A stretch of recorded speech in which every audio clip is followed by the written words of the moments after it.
ever consider running a marathon, then don't choose Big Sur.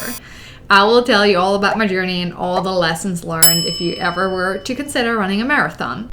Every year I go through my bucket list and figure out what is something that will make me really uncomfortable. And this year it was running a marathon. I flew out all the way from Austin to San Jose Airport, and here I am now in Palo Alto. I'm on my run across Stanford campus. Look how beautiful it is.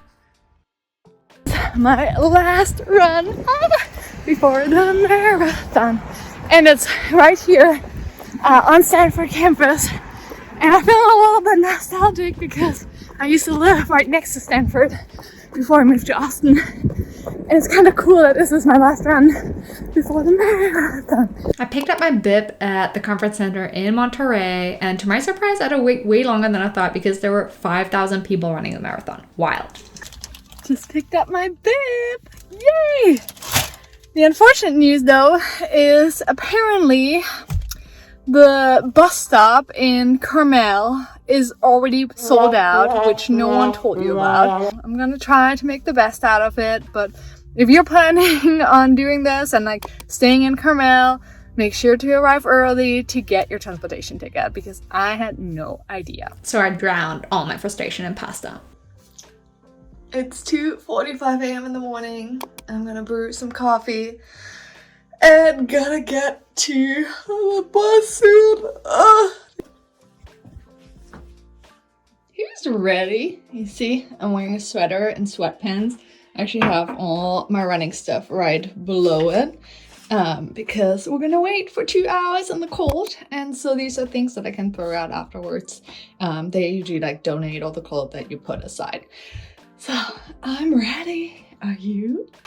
Look at that line. Thank God I came early. So what happened next is all these school buses transported us to the start line, which was like 45-50 minutes away. So we arrived there at 4:45 a.m. in the morning, and the race doesn't start until 6:45 a.m. So I was just freaking freezing. You can't really see how much I'm shivering, but I ate my breakfast, and then I had some hot coffee to just warm up, and then we're ready to go. And then we start running! First 7 miles, super easy, and then this happened. No one told me that was gonna be that windy. All my heads are like flying around. It's crazy. I kid you not, my legs were flying to the side. That's how windy it was. People just started like walking and were faster than the people running. But it was gorgeous. It was so beautiful, despite the crazy wind. Hurricane Point is coming up. Hurricane Point is like the worst part of the race. It's like a 560 feet elevation. I mean, look at that. So we started climbing that enormous hill, which was again gorgeous, but very, very hard. And what was really cool is once we moved all the way up there, look what's there. They're drummers. So cool. Definitely helps with motivation. Even though this was the hardest part of the entire course, it was also the most beautiful part of it. And, you know, I really felt like climbing a hill. That's for sure. But, I mean, it's worth it. So worth it. And then we're heading to the second most beautiful point. Like, look at this bridge. And this was kind of like the halfway point. And there was someone playing the piano. Can you believe it? These different entertainment options really made the race so much more enjoyable. And there were plenty of them. But here was the best thing of the race. Can you guess what it is? Ponies! Of course I had to take tons of pictures. Mile 23. Oh my goodness. My lower back is killing me, but I just keep pushing through it. I walked a lot, but I'm almost there.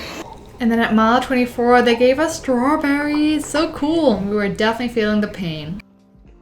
The last part of the race was at a beach, which was really cool. Last mile, and everyone's just walking. I'm done. Wow, this was hard. And I don't even know like what was the hardest. It was like also hard. So lesson number 1 that I learned is, if you ever want to run a marathon, don't let Big Sur be your first marathon.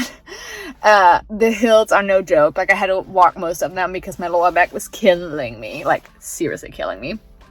And then the other piece too is the wind. Oh my goodness. I was running up and my legs were just going to the side because it was so windy. And then I met a woman and she said like she's been running it for 10 years and she's never experienced it that windy. So yeah, that was really, really hard. But you know, I did it, and that's all that matters. I can check this off my bucket list now. So